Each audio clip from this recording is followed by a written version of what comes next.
This. Here we go. We're going live in 5, 4, 3, 2, 1. Hello, everybody. Welcome to another Capital Gains Tax Solutions and Expert CRE Secrets podcast / YouTube breakdown with me and Brent Silverbauer from Northern California, multifamily broker, one of my business partners. Today, we're talking about the 4 factors that fuel momentum. In fact, he and I recently listened to a podcast by who, Brent? Who are you listening to? Craig Rochelle from Life Church.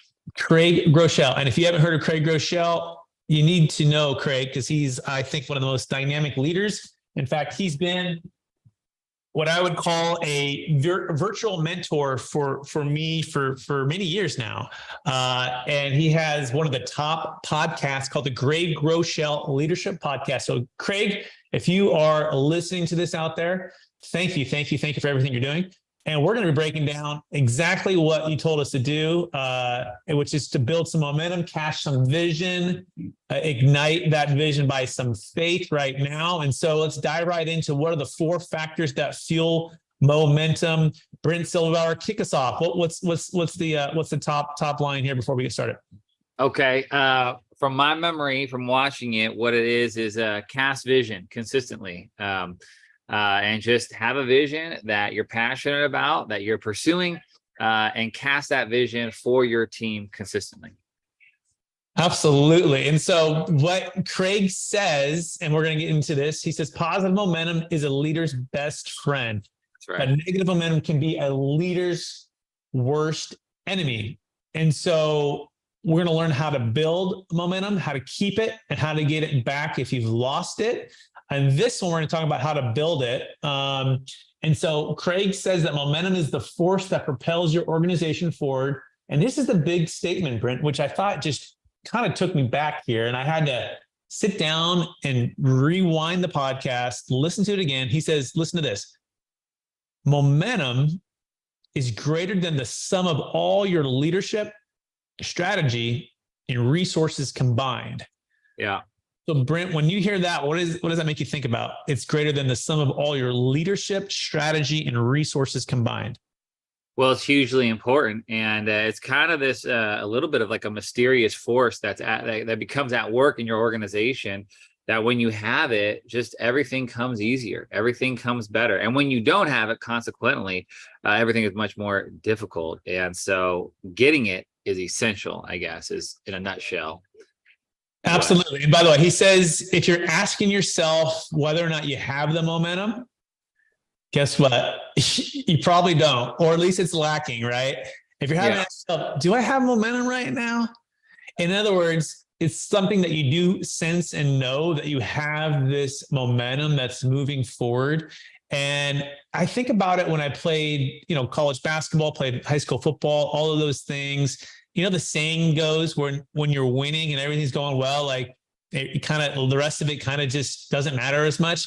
Or the guy who's on the bench who's complaining a lot about playing time, but like, hey, we're winning championships. So like, we're not really hearing you as much, right? When the momentum is moving forward. Is that making sense, Brent? Yep, absolutely. Yeah, you get in that flow. I mean, you just get in that, where time just kind of stands still. And, and you like lose track of time. I mean, it's just like, you're just in the game, you're in the flow, everything's working, everything's feeling good. You're on fire, as a NBA Jam would put it from the 90s. Wasn't that the best when you were like, you're on fire, and then you just couldn't wait to get the ball back from him because you're just going to go crush another 3, and then that was some of the best games. You got to make sure that the computer assistance is off, everybody, right? Because you don't want the buddy just coming back off of your fire just to keep the game close. But that's another subject. But I think that's a good point you bring up, Brent. It's the flow, right? If you want to know if he has some momentum, do you feel like you're in the flow? When you're practicing your cold calls, when you're in meetings, when you're creating content, when you're whatever it is that you're doing to move your business forward, are you in the flow state, right? Are you turning off distractions, and are you feeling and sensing that momentum? Are you when you're in business and moving deals forward, getting deals under contract, signing listings, whatever it is that you're doing for your business, are you in that flow state? So Brent, what would you say has helped you to create momentum in a flow state for your practices of your business? Yeah, I think, for me, I mean, what I can say personally is a lot of times like having a breakthrough. Like I remember when I first got started in the business, like getting that first listing and then marketing it out, and then people see that listing and then they're calling you about it, and then you're talking to them about their listing and what do they have, and then they're impressed with your marketing. And so, and then it just kind of feeds off each other. But that initial first breakthrough where everything's new and you're trying to push into something new and different, you get that listing or whatever it is. I think that's been huge for me.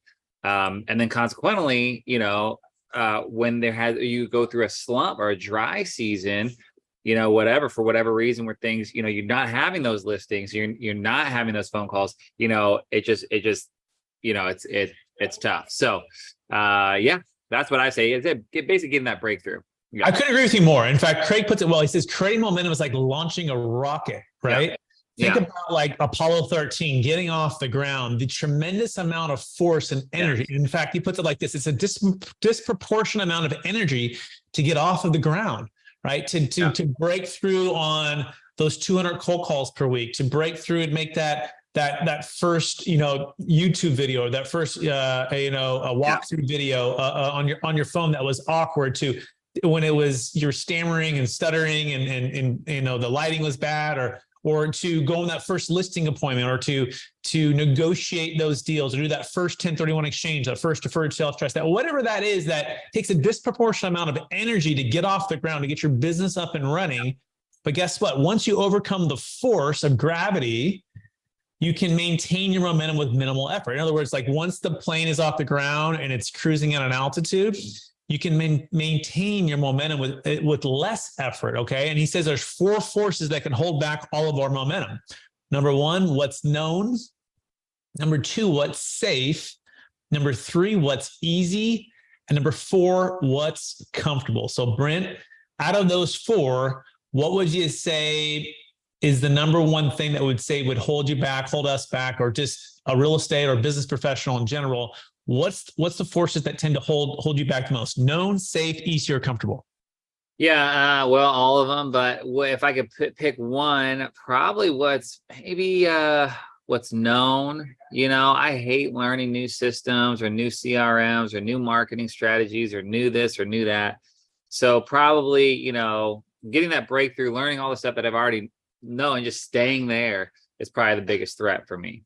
Absolutely. I would say for me, what's comfortable, I've had to fight that my whole life. Like I was the guy in the class who's like, how can I just get the A or the B in the least amount of effort, right? Unless it was something I actually really enjoyed, like history or math. But everything else was like, hey, how do I, just hang out with the buddies, go to sports and, go compete in basketball or football. Or how do I, my mom, I remember she'd have me do I call landscaping, but it really was just called picking weeds, right? We'd move rocks, pick weeds. And I tell you, it was the most painful thing to go through, like, hey, pick the weed, and it's like the little tiny weed, and make sure you get the whole root out. And she would watch me and like, and it was I'm like, Mom, this is just not comfortable. But she trained me. She trained me to like be meticulous, to push through the uncomfortable. But I think in business that can happen, right? We can get to we might set a goal, or we might get into a way of doing business, and then business shifts and change. And we're like, well, we're comfortable. We should get business like this. And we think that's going to continue to produce. But it's getting outside of that comfort zone and trying to gain more momentum somewhere else that often is the breakthrough. Any thoughts on that, Brent? Oh, yeah, totally. I totally agree with you. Yeah.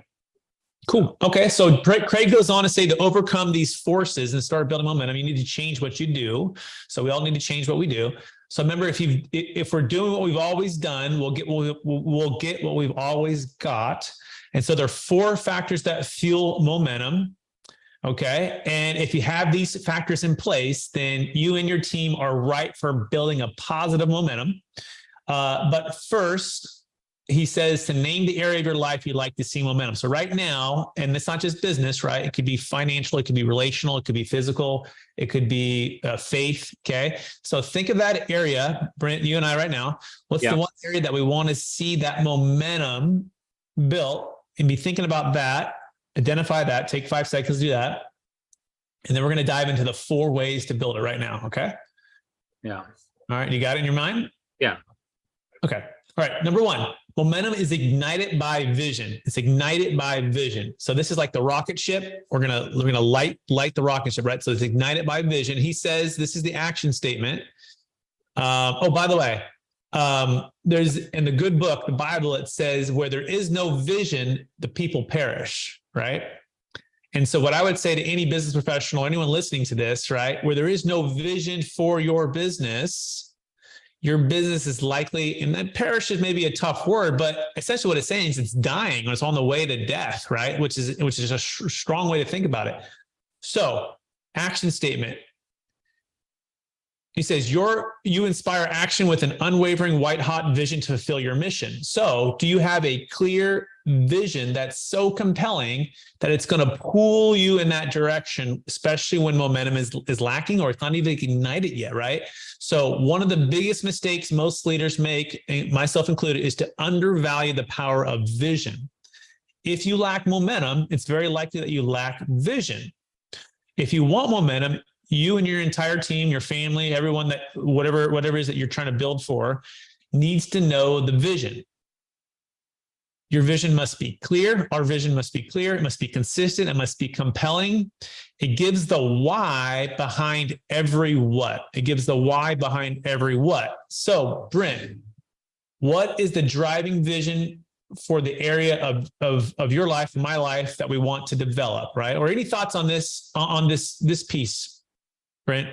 No, it's super good. It's super essential. And it's one of those things that is important, but not urgent. And so I think a lot of times we just fall back into what's comfortable, the day-to-day, the maintenance, the routine. No one's knocking on our door and saying, what's your vision statement? Except for right now. So sometimes it can go neglected. And so anyway, so it's essential. It's very important. So anyways, to answer your question, so the area that I want to grow in is basically my business. And so the vision behind my business is essentially to help people get the highest return on investment for their assets, for their family or whatever. And I do that through basically leveraging digital marketing and getting their whatever real estate asset they have, whether it be multifamily or commercial or even residential. Basically, it's just helping them to get the most eyeballs on there and to sell it for top dollar. And it's something that is unique and something that I've pioneered and grown in. So anyway, so that's probably my vision. I love that vision. And I would say too, when you became and have become an elite digital marketer, right? In the very beginning, you had a compelling vision to become elite digital marketer with video, with communication, on camera, going through this, building up the momentum. And I imagine when you first started, Brent, to where you're at today, it wasn't the same. Probably the same thing with my podcast, right? When I first started, it wasn't as great, right? But I jumped on this thing and just started talking, right? And now here we are. So talk about that journey of when you first started your digital marketing, to where you're at now. Yeah, well, it was COVID, and basically no one was really doing these video walkthroughs of real estate, but things were shut down for in person. So basically, I just I have a media arts background and a degree in video production, and so I just said, hey, look, let's do this, and then I partnered with the marketing guy, who is incredibly smart with Facebook and Google ads and all this other stuff, and just basically created content that was this like walkthrough video, and then paired it with this distribution strategy to target people. And the first house, it was all experimental, but we got a third of our entire city. We live in a town of 100,000 people, and 27,000 people saw the video at least. And it was just like, holy cow, this is crazy. And and that the homes, sold, and everything was great. And then I just kept doing it, and the results were fantastic. But it was this like initial, like, it wasn't known, it wasn't easy, it wasn't comfortable, it was all brand new at the time. We had to push through all that stuff to get that breakthrough. And then that was the breakthrough. And then my phone just started ringing with all kinds of people trying to sell their property. Amazing. You had a vision, and then you also had hired some expertise, which we're going to go into the next few parts here. So got to have a vision. It's got to be clear. It's got to be consistent. It's got to be compelling. By the way, vision leaks, right? So even what Brent and I are doing right now is an opportunity for us to cash vision, share our vision, encourage our vision, because it leaks. And also it drifts if you don't have it front and center, and it's consistently a part of what you're talking about, what you're thinking about. So important. Okay. So number 2, to keep momentum, it's activated by faith. We have to believe that what we're called to do is imperative and possible. Imperative and possible. Action statement. You lead with a third line crossing, big thinking, risk taking, faith. I thought this was an interesting thing, right? Third line crossing. Like, what is he talking about, Craig? What are you talking about? So you might have a dozen good reasons why you aren't accomplishing your vision, but you can make excuses or you can make progress, but you can't make both. So Brent, we can make excuses or we can make progress, but we cannot make both. Whatever we're doing, if we don't believe something is even possible, you'll prove that it's not. It's just kind of the way that, we all function as humans. If we don't believe it's possible, guess what? We're going to prove that. So what does third line crossing mean? And this is taken from an idea from Craig's book, Lead Like It Matters. And basically there's 3 levels of buy-in. And it's the first person, by the way, you need to look at this is your own buy-in. And then you can think about your team. But here's the 3 lines. Number 1 line, I believe enough to benefit from the mission.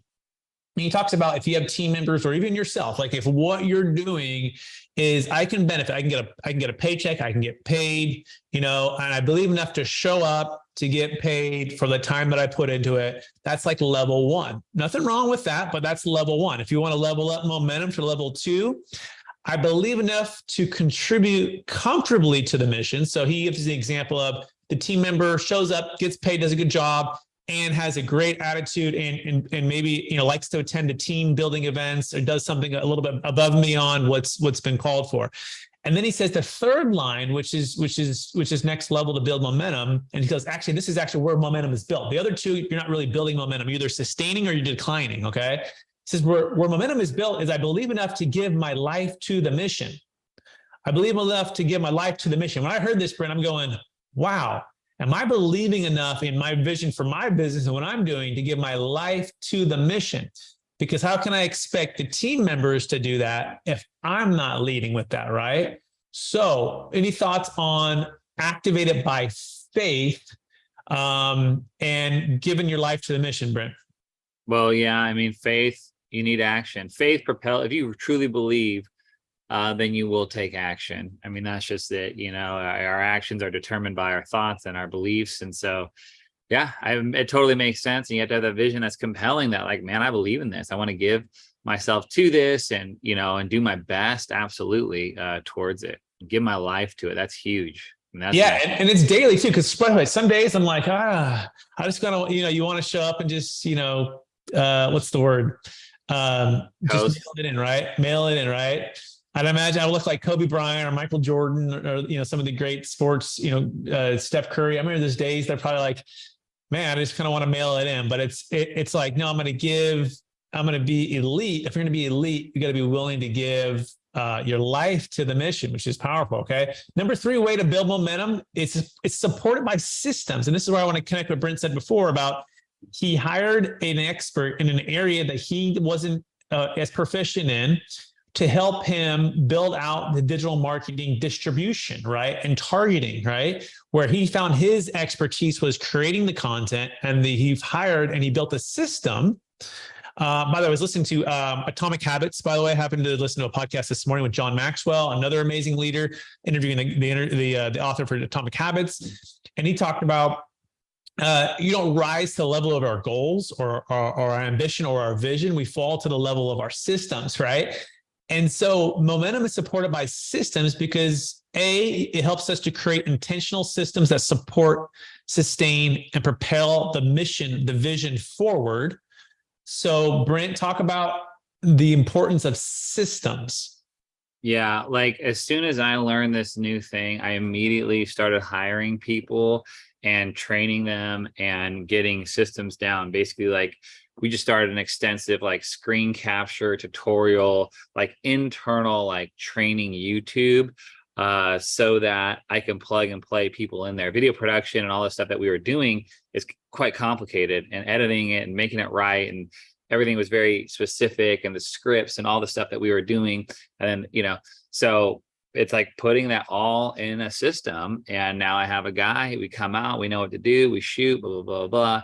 And it makes it so much easier, and it helps that momentum to move forward. Where initially it took me hours and hours and hours doing it myself, figuring everything else myself, then taking hours to do the training, but I knew that was going to save me in the long term. So, I mean, that's just one example of it. I want to give you a round of applause, Brent, because that is not easy to do. And it's what's giving you the momentum, right? To become the digital marketer, to do the sales, just to help get the highest and best price for your clients, do all the things that you're doing. I think it's amazing.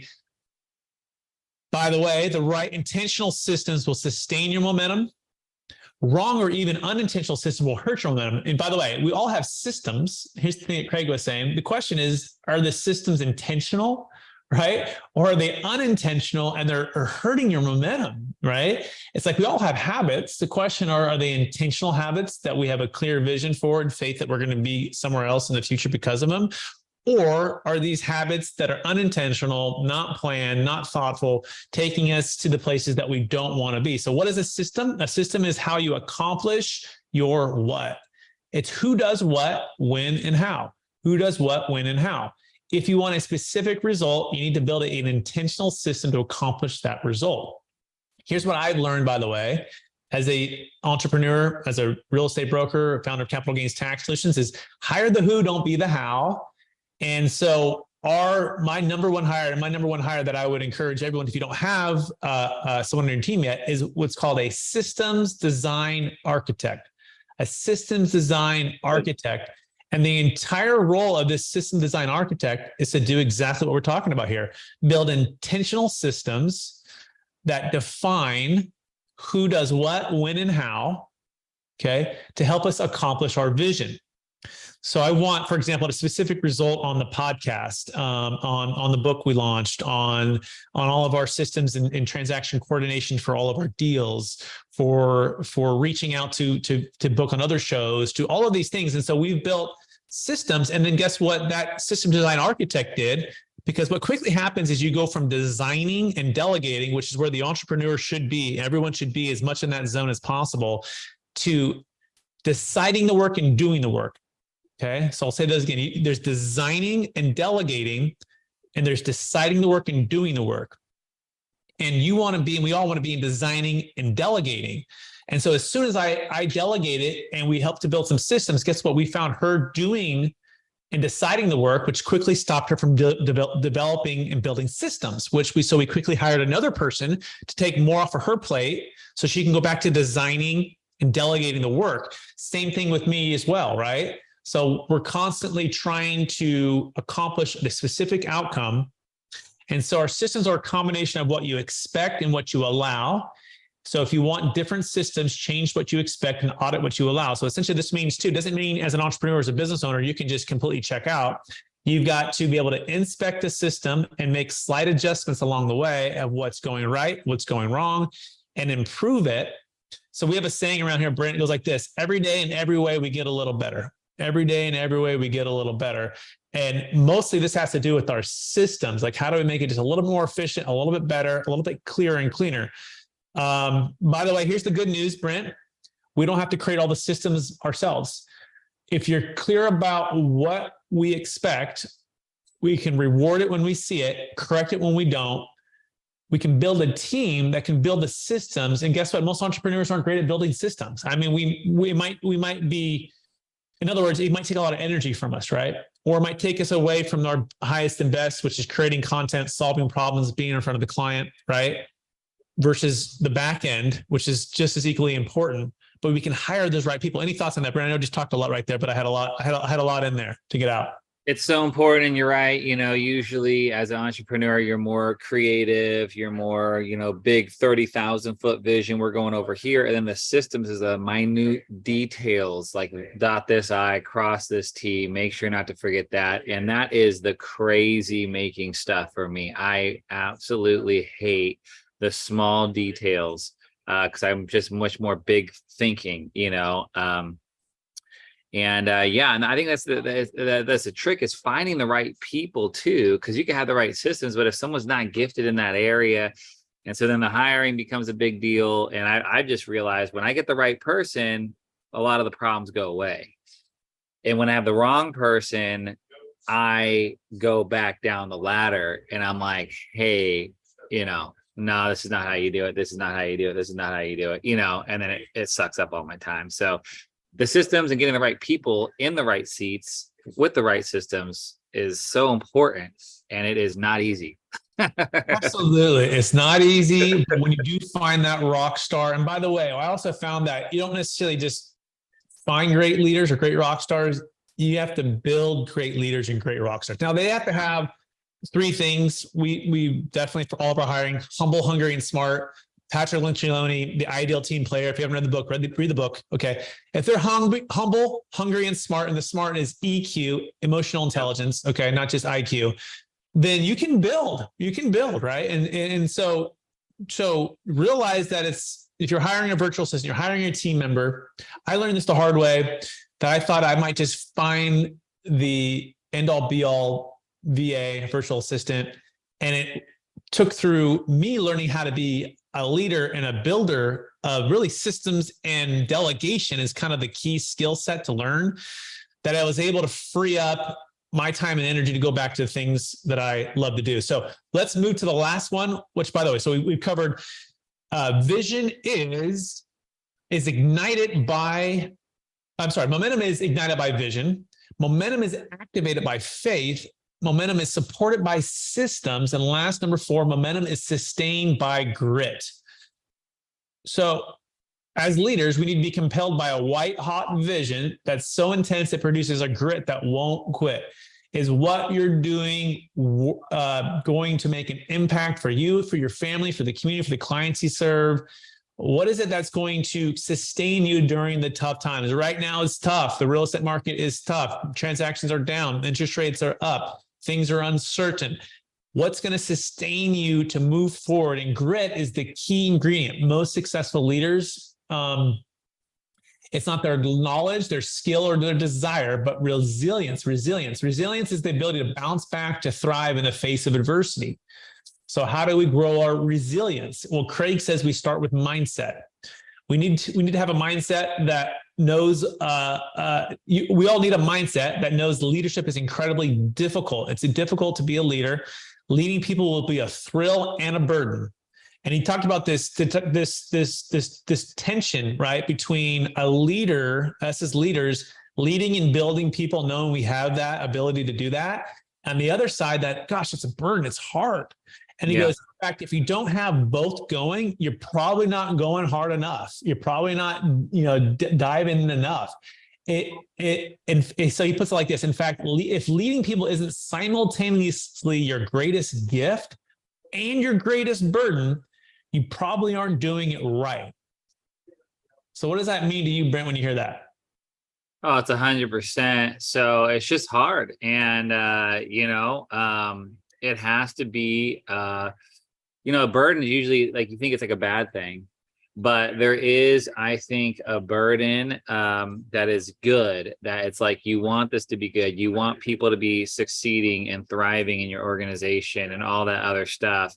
And it's not easy to get that result. But it's like, you have this burden, you have this burden to do it right, to get it done, to build people, to have them grow. And you have to have that. And if you don't have it, if it's just like, hey, this is, I give them these instructions and then I just walk away, and, then I yell at them when they don't do it right. It's probably, it's not it. And that's been my thing. It's called swoop and poop. You just swoop in, here, do this, swoop in. It's not right. What are you doing? And just, trash them and then fire them. No, I'm just, that's terrible. But you got to have that burden for the people and the organization, the vision, and all this other stuff. Absolutely. Yeah. And it's tough because sometimes we're hiring people because we're, in a desperation mode. Our business is either going too fast or maybe it's slowing down and we're in the wrong spot as a leader. Our mindset is not right. It's not about building them as leaders. And it's about just getting, it's like hiring workers to get the tasks done because we're so overwhelmed or we're so tired or we're so exhausted, right? And I think there's a good saying that fatigue makes cowards of us all, right? Wow.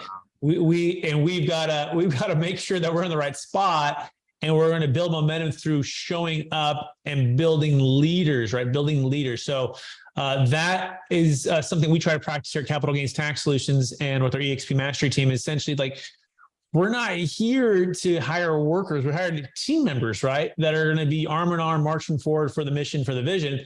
But as a part of that, our commitment to you is to build you as a leader as best as we can. It's to encourage you, to challenge you, to hold you accountable, to grow as a leader. Because the way Craig puts it, when the leader gets better, everything gets better, right? And if the leaders and everything rises and falls on leadership, right? Leadership. And so to build momentum with grit, you want to make sure that you develop the skill of showing back up and leading people in a way that will push through the challenges of everyday business, everyday life. Okay, so wrapping it up, the key to staying passionate decades into leadership is ensuring our vision is about something bigger than ourselves. It is about serving. It's about a calling. It's about something that's bigger than ourselves. And so we want to give credit where credit's due. This is all Craig Groeschel. In fact, we're going to drop it in the link on Facebook and on YouTube is likely as well. Make sure my team gets those notes.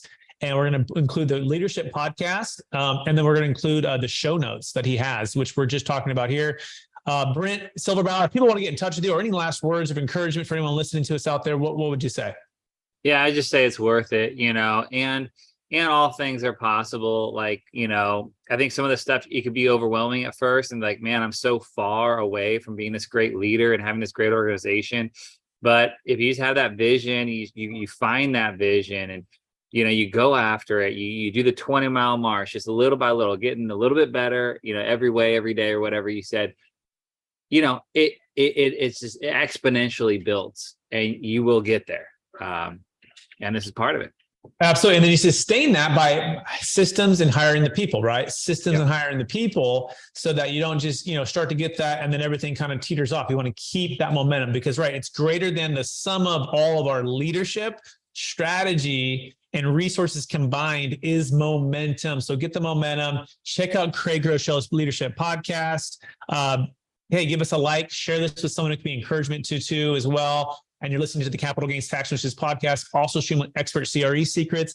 And Brent Silverbauer and I are also part of EXP. If you're interested in looking at what it can mean to work with leaders like us, we would love the opportunity to talk with you about being a part of our team. You can go to expmastery.com or just reach out to Brent Silverbauer or Brett Swarts. That's me, where you can find us basically anywhere on social media. We appreciate everyone.